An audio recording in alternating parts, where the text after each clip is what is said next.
Are you in the process of moving your home from one space to another? Is it stressful and freaking you out and causing a lot of anxiety? Are people touching your things in ways that you do not want them to touch your things? Like, seriously, put my plushie back or else I will scream.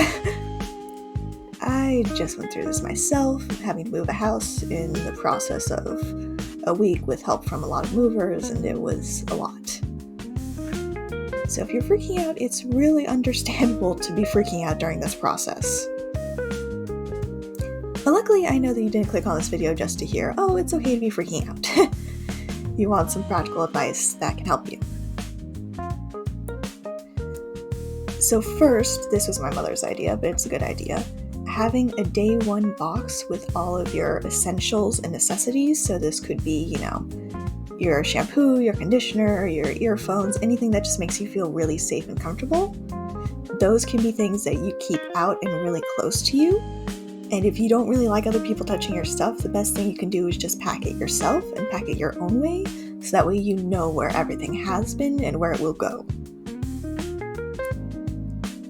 Also, if packing in a typical box makes it feel too final or too nerve-wracking, something you could do is also just kind of put them in smaller bags. I used purses and things to kind of store things instead of just storage bins, because then it felt less like a move and more like a trip somewhere. And my next tip is to label everything. Whatever you got, just label it. Even if you label something like toothbrush or food or whatever, because it can make the process a lot easier when you need to locate something, and that's really reassuring when you're nervous and all these things are changing all at once.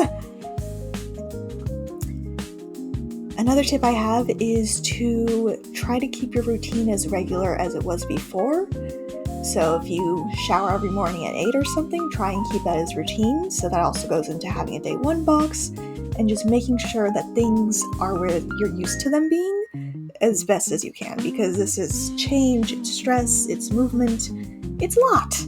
It's really a lot. And especially if you have movers and they're touching your stuff and you really don't want them to be touching your stuff, but they are, it's a lot.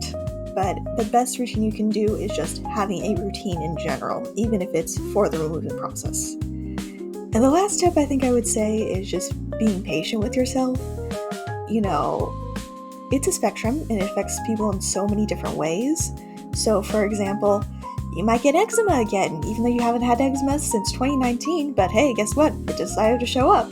You might get stressed, you might kind of go back into old mutism type patterns, and that could be something that happens.